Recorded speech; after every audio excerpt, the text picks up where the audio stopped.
Hello calculus students. This video has some practice problems for you to try for sketching derivatives and also going backwards, assuming graphs are derivatives, and trying to sketch the original function that they are the derivatives of. So here are four graphs, and I'll just leave those on the screen for a minute. You can copy those down, and you can do them one at a time if you want. Come back to the beginning of the video, and I'm going to go through the solutions for each one of them. So you can pause that there if you haven't got them yet. Okay, now let's look at the first one. Let's see, I'm going to go ahead and draw the graph in the middle here, and then I'll go backwards and forwards to the two different graphs we're looking for. So the first one that we have looks something like this.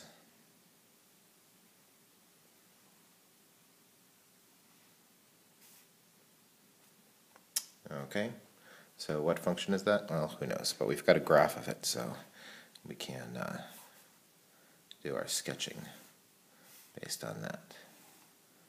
So first, let's go ahead and try to sketch the derivative. If this is f prime, then its derivative would be f double prime. And I'm going to look first for, since I'm trying to graph the slopes of this, I'll look for places where the slope is 0, and I'll mark those. So it looks like there's 0 slope right about here, 0 slope right about here, and 0 slope right about here. Okay, so far so good. Here, the graph is increasing as we read from left to right, so that means these will be positive. So I'm going to have positive slopes here. Looks like they're close to 0, and then they max out. It gets the steepest it ever gets, at least in this little part right here, right about here, and then it gets back down to 0 here. So I start out with slopes that are very close to 0, and this is that situation again where it looks like we have an asymptote here. It's getting very, very not so steep here, but positive, right? They're increasing, but very close to 0. So it looks like it's coming in from here, and then somewhere in here it reaches a maximum slope right about here, and then it makes its way back down to 0, so something like this. Alright, here the graph is decreasing from here to here. That means I have negative slopes. And somewhere, I don't know, around here or so, we reach our most negative slope, steepest negative slope, somewhere in here. So it's going to get down to its most negative, and then back up to here, back up to 0 again. Again, this is decreasing, so I know all those slopes are negative, and it's the most negative, steepest going down, right about in there. And maybe you can guess now what this is going to look like. It's a mirror image of this, but it's going up. So our slopes, it looks like it gets steepest right about here, and then flattens out to 0 again. So there are my slopes, all positive, getting up to the maximum slope here, and then back down again to 0. And then it looks like the slopes here get somewhere in here, I don't know, here or so. Looks like that's as steep as they get negative, right? It's going down, and then they get back to 0 again. So again, that's like a mirror image of this. So they get steep, and then they come back in and get close to 0, but always going very slightly down toward the x-axis. So something that looks sort of like that. If you think that looks like a sine graph, well, it does kind of in here, it certainly does, but this is very different here from what a sine graph does. And this you might think looks like a negative cosine graph. Well, it does in here, but then it doesn't for the rest. And of course, the derivative of negative cosine is positive sine, so it's not surprising that those bits kind of look like that. But this is very different, what's happening out here. Maybe also worth saying here that because this is a smooth curve, this is also smooth, its derivative, and does not have any sharp corners in it. So we just want to be careful that we don't insert sharp corners into something where they don't belong. Okay? If you haven't done this part already, you can pause. And if you've made any mistakes, maybe you want to fix that before you go and try this one. So, if this is a derivative, in other words, if this is a graph of slopes, then what does this original f function look like? Let's see. Now I think I want to actually look at the zeros of this graph. These are the places where our original function has zero slope. So you might think about this and say, well, look, it has positive slopes going up and then negative slopes going down. So if it has positive slopes and then negative slopes, this must be a maximum on our original graph. So I'll come back to here. Let's see, that's like about here or so. So there's some kind of maximum there. And then here we have another place where the slope is 0, but this time we have negative slopes and then positive slopes. So negative slopes and then positive slopes, negative and then positive. That must be a minimum. So right here we have some kind of minimum. And then in here the graph is decreasing, all negative slopes, and here is the most negative, or the steepest in the negative direction that it ever gets. So there it's the steepest, and then it comes back to here, so something like that. All right, that all matches this. It's decreasing, all negative slopes, and there's the steepest negative bit there. Now here, these are all positive slopes. That means this graph is always increasing. These slopes are getting very, very close to 0. So I think that these must also be increasing, but very close to 0. And then comes up to somewhere around here, it gets as steep as it ever gets, and then it starts to get less steep back to 0. There's our 0 slope there. So something like that. Again, it should be nice and smooth. So here, notice that those look very similar to each other, right? That can happen. Here are my close to 0 slopes. They get steeper and steeper to some steepest point here, and then they go back down to 0. Something like that. And again, a mirror image, so we might expect something similar. We have, again, all positive slopes here. That means this function is increasing. So it's increasing, increasing. It gets to its steepest point, and then the slopes flatten out again towards 0. I'm going to make mine look like it's coming up to the x-axis again, but if yours busted across and then it flattened out, remember this can be up or down. It doesn't matter where your x-axis is, how you have this vertically doesn't make any difference, because this is a graph of how steep it is. So whether it was here or up here or down here, the graph would look the same.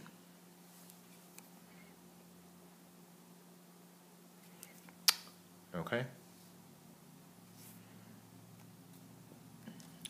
Let's do the second example. Second example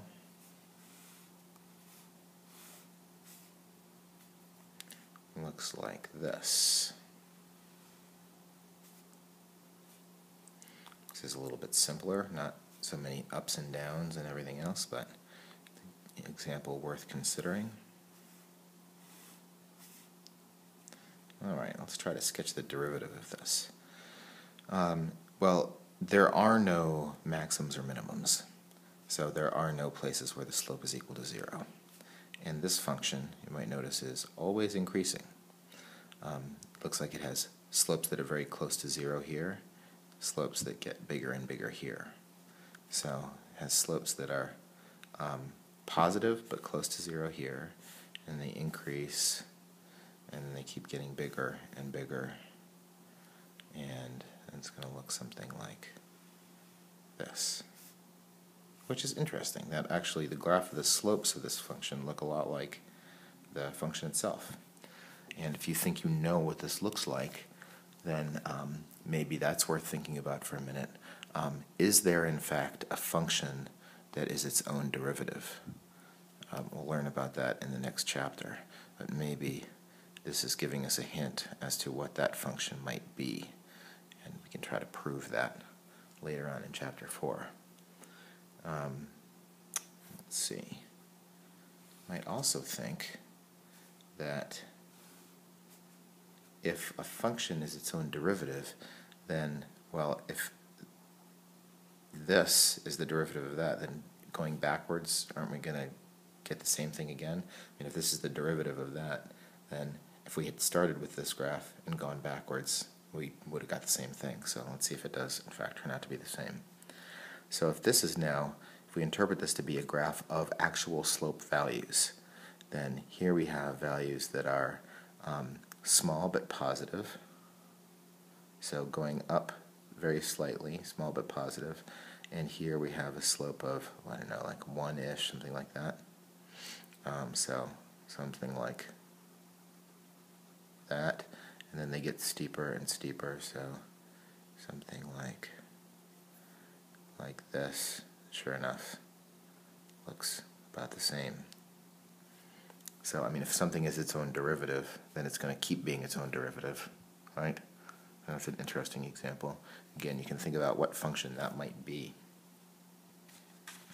And if yours didn't come out to be exactly the same, well, you didn't have the advanced knowledge that I have of the situation, so as long as you have the basic shape of those, I think you're in good shape. Haha, good shape. All right, how about an absolute value graph? This time, this is the first one I think we've seen that does have a sharp corner. So if that's a graph, the derivative of something, what would its derivative, or in other words, f double prime, what would that be? Well, let's see. This, what's the slope of this? The slope of this is just, it's a line, right? So its slope is negative whatever, say, I don't know, -1. So it just has a slope of -1, -1, -1, right? And it just has a constant slope. It's a straight line. So now what to do about that, I'll come back to that in a second. And then here on this side, we have some positive value, like this. Now, what are we supposed to do here, like at this value? Well, the question is, what is the slope of this function here? And the answer is, this function is not differentiable here. The reason, because the derivative of a function is defined in terms of a limit, the limit's got to be the same on both sides to exist. And as we get very close to 0 here on either side, here we have a slope of -1, -1, -1. Here we have a slope of 1, 1, 1, 1. The limit's not the same on both sides. It has two different limits on the two sides. So that means the derivative at that value, 0, does not exist. So we have to indicate that with an open circle there. That's going to happen anytime you've got a sharp corner on a graph. That means that function is not differentiable. You cannot find its derivative there. It's not defined. Let me indicate that with the open circle there. Now this will be a little bit trickier going backwards. Well, we might think about a couple things here. This is a line, right? And that would be like, y equals -x maybe. What is that the derivative of? Well, something that has just an x to the first power is the derivative of something that was x to the second power. We can think about the slopes here. We have something that has a positive slope, so it's increasing, and then it's still increasing, then it gets down to 0, so that means there's like a maximum or minimum. Well, I don't know. Let's think about it. These are positive slopes and then positive slopes again. So the slope does get to 0, but it's like it gets to 0 and then flattens out and then keeps going again, right? It never actually turns around and gets into negative slopes. This function is never decreasing, although it does have a slope of 0 just for an instant. So that's going to look something like slopes are big positive numbers and then getting smaller and smaller and smaller to 0. And then on the other side, the slopes go from 0 to being more and more positive.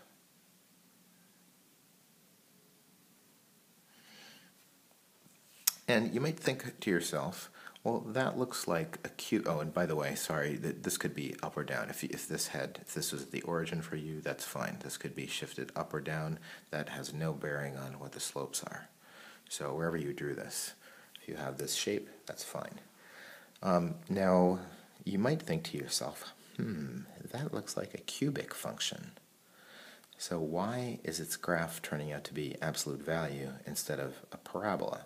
Because if this was y equals x cubed, then its derivative would be y equals 3x squared. It should be some kind of parabola. Well, that must mean that this is not, in fact, a cubic function. What this is, it must actually be two pieces of parabolas that have been sort of grafted together. And it's very interesting to note, and you've seen problems like this before, that although it's two different pieces grafted together, and we would have to write this function as a piecewise function, it does actually connect here, so it's continuous, and it's also differentiable here. As it came in on this side, it came into a slope of 0, and as it left on this side, it still had a slope of 0. So even though it's two different curves, they meet at a place where those two curves have the same slope. In this case, 0 slope. So it looks cubic, but it's really two parabolas that have been grafted together, and they meet. It's continuous, and also they have the same slope there. So we don't end up with any open circle here in this one, because sure enough, if this is the graph of the derivative, it sure is defined there. I mean, it's 0, right? It's defined everywhere. So if the derivative exists, then the function also must exist there. And the last one, we've got a function looks kind of like the inverse function, the 1 over x function. So you could actually find the derivative of that and graph it, right? The derivative of x to the negative 1 is negative x to the negative 2, but we just want to sketch here. We don't want to cheat and use our calculator or something like that. So let's see if we can do that. Notice that this does not have any maximums or minimums. So nowhere does it have a slope of 0. So it's not going to cross the x-axis because it does not have any horizontal tangent lines. Here, it has slopes that are close to 0 but are negative, right? This is going down, down, down, down. So it has slopes that are close to 0 but negative, and then they keep getting more and more and more negative, right? It keeps getting steeper and steeper and steeper negative. It looks like this, something like that. And on this side, well, let's go over to here first. These are slopes that are also negative, right? This is going down. So these are slopes that are close to 0, but also negative. And these up here are slopes that are very, very negative, like getting infinitely negative, looks like. So would look something like this, right? This function is, as we read from left to right, is decreasing, decreasing. So it shouldn't be a surprise that the slopes are always below, right? All the slopes are negative. It goes from being not very decreasing, close to 0, to very, very decreasing in here. And then again, if you want to justify that to yourself, if this was 1 over x, then this would be negative 1 over x squared. You can check the power rule, get that, and sure enough, that this is what negative 1 over x squared would look like. let's go back to the original function. If this is the derivative, if this is the graph of slopes of something, then what is that something? Well, let's see. Again, it doesn't cross anywhere, so whatever this is, it doesn't have any maximums and minimums, because maximums and minimums on this graph would be zeros on the slope function. So what kind of slopes do we have here? We have slopes that are negative but close to zero, so that means this function is negative, has negative slope but close to zero. So I'm going to put it down here. You could put it anywhere, right? Wherever you start, it doesn't matter. So let's see, the slopes start out to be negative and close to zero, or maybe I'll actually start it up here a little bit. But where you start doesn't matter. So it starts up here, it's got negative slope, but not that negative, right? And then the slopes get more and more negative, and more negative. Something like that. Again, you could have drawn it down here. That would be fine. I'm trying to give you a little preview of what function has a derivative of 1 over x. We're going to learn that in Chapter 4 too. Now let's see here what's happening. Here we have slopes that are very, very positive, right? These are very large positive values if we're just reading slopes out of this graph. If this is a graph of slopes, well, these are very high positive values. So something that's increasing, and it's always positive in this quadrant here, so that means whatever this does, it's always increasing. So it's increasing like a lot, like very steep, and then it starts to increase less and less and less, but it's always increasing. It just kind of flattens out. So, and you know, because of the mirror image thing again, you might suspect that it looks something like that. And if you're interested in thinking ahead what this might be, then focus on that part of it and think what function looks like this that might have a derivative of 1 over x. And we'll learn more about that in Chapter 4. I hope that was helpful with looking at graphs and sketching derivatives and then going also the other direction.